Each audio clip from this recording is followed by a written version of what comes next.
Hello दोस्तों, आज के वीडियो के माध्यम से हम अपने इतिहास सीरीज में मध्यकालीन भारत के अंतर्गत भारत में इस्लाम का आगमन तथा प्रथम अरब आक्रमण के बारे में पढ़ेंगे तथा भारत में प्रथम मुस्लिम आक्रमणकारी मोहम्मद बिन कासिम के बारे में उसका जीवन परिचय को जानेंगे एवं अरब आक्रमण के फलस्वरूप मध्यकालीन भारत पर इसके प्रभाव की समीक्षा करेंगे।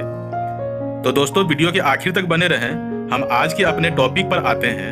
अरबों का आक्रमण 712 ईस्वी मोहम्मद बिन कासिम के नेतृत्व में अरबों ने भारत पर पहला सफल आक्रमण किया। आक्रमण के कारण का मुख्य उद्देश्य लूटपाट करना एवं इस्लाम धर्म का प्रचार प्रसार करना था। मोहम्मद बिन कासिम यह भारत पर आक्रमण करने वाला प्रथम अरब मुस्लिम था। मोहम्मद बिन कासिम ईरान के गवर्नर अल हज्जाज का सेनापति के साथ साथ दामाद भी था। इंपॉर्टेंट है। 712 ईस्वी में अल हज्जाज ने कासिम को भारत पर आक्रमण करने के लिए भेजा।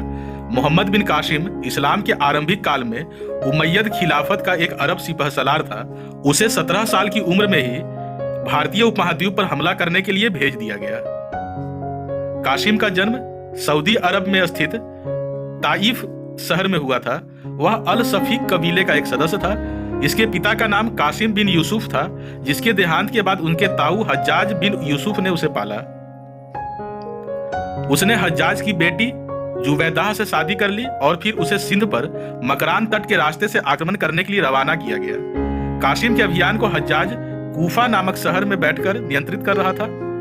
मोहम्मद बिन कासिम को मकरान के राज्यपाल अर्थात गवर्नर मोहम्मद हारून की ओर से पत्थर फेंकने के लिए प्राचीन युग के यंत्र भी मिले थे, जिससे मध्यकाल में तोपखानों का काम लिया जाता था। मोस्ट इंपोर्टेंट, मोहम्मद बिन कासिम के आक्रमण के वक्त सिंध का शासक दाहिर था।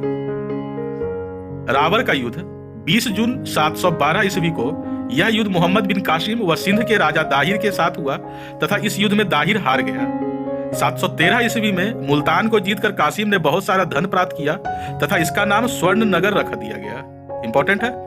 भारत के अरब आक्रमण की जानकारी मध्यकालीन भारतीय इतिहास के स्रोत चचनामा नामक ग्रंथ से प्राप्त होता है।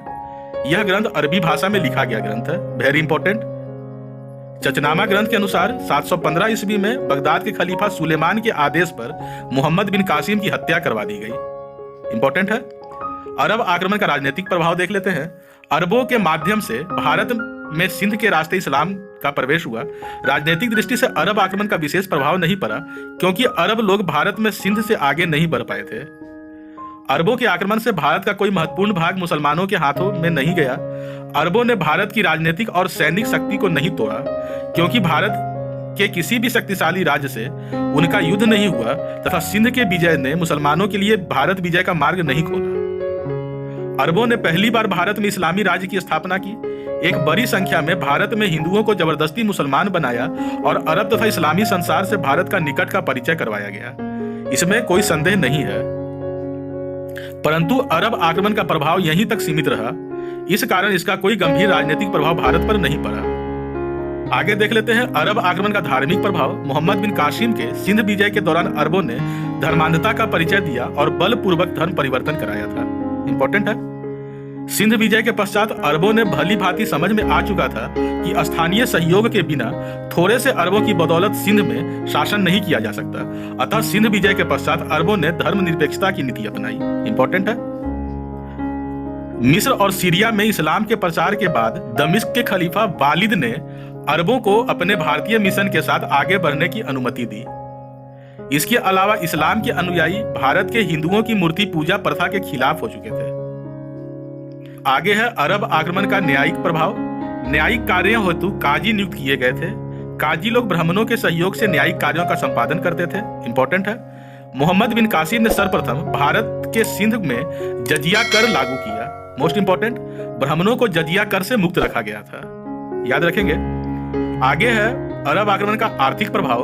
अरब आक्रमण का एक महत्वपूर्ण पहलू आर्थिक था।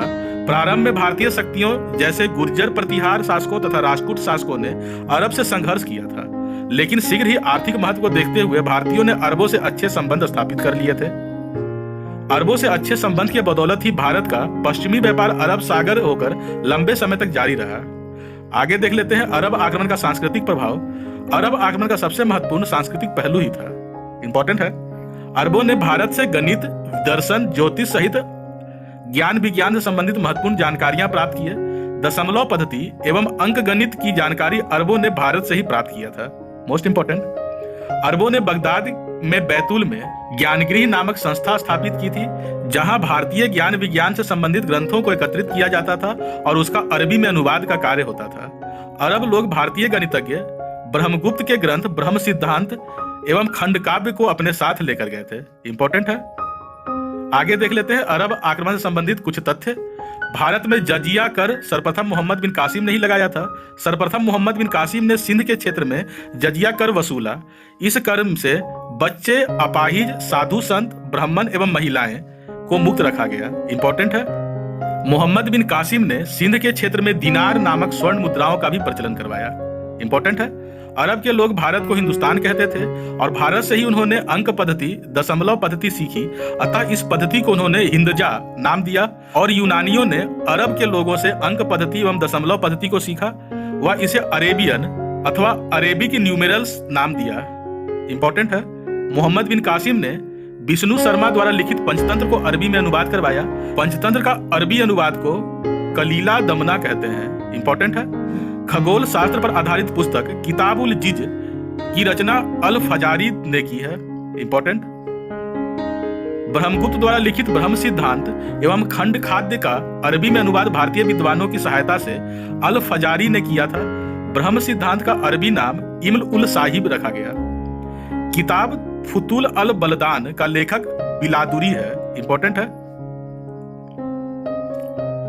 मीर मासूम द्वारा लिखित ग्रंथ तारीख सिंध तथा माशरूम में सिंध से भारत पर किए गए अरबों के आक्रमण की जानकारी मिलती है। मोस्ट इंपॉर्टेंट, मोहम्मद बिन कासिम ने सिंध एवं मुल्तान आदि को जीता, किंतु वो अधिक आगे नहीं बढ़ पाए। इसका कारण था चचनामा नामक ऐतिहासिक दस्तावेज के अनुसार कासिम ने जब राजा दाहिर सेन की बेटियों को उपहार बनाकर खलीफा के लिए भेजा तो खलीफा ने इसे अपना अपमान यह समझकर समझा कि कासिम पहले ही उनकी इज्जत लूट चुका है और अब खलीफा के पास भेजा है। ऐसा समझकर खलीफा ने मोहम्मद बिन कासिम को बैल की चमड़ी में लपेटकर दमिश्क मंगवाया और उसी चमड़ी में बंद होकर दम घुटने से उसकी मृत्यु हो गई। लेकिन बाद में खलीफा को पता चला कि दाहिर सेन की बेटियों ने झूठ बोला तो उसने दाहिर सेन की तीनों बेटियों को जिंदा दीवार में चुनवा दिया। वहीं दूसरी घटना में ईरानी इतिहासकार बलाजूरी की अलग थी। नया खलीफा हज्जाज का दुश्मन था और उसने हज्जाज के सभी सगे संबंधियों को सताया था। बाद में उसने मोहम्मद बिन कासिम को वापस बुलवाकर इराक के मोसुल शहर में बंदी बनवाया और वहीं उस पर कठोर व्यवहार और पिटाई की गई, जिसके चलते उसने प्राण त्याग दिए। तो दोस्तों, इसी के साथ आज का हमारा क्लास खत्म होता है। अगले वीडियो के माध्यम से मध्यकालीन भारत के अंतर्गत एक और मुस्लिम शासक मोहम्मद गौरी के बारे में विस्तार से पढ़ेंगे। दोस्तों, हमारे अगले वीडियो के नोटिफिकेशन के लिए चैनल को सब्सक्राइब करें। अगर हमारा वीडियो सीरीज आपको पसंद आ रहा है तो वीडियो को लाइक करें एवं कमेंट करें। पढ़ते रहें, रोज नया सीखते रहें। धन्यवाद।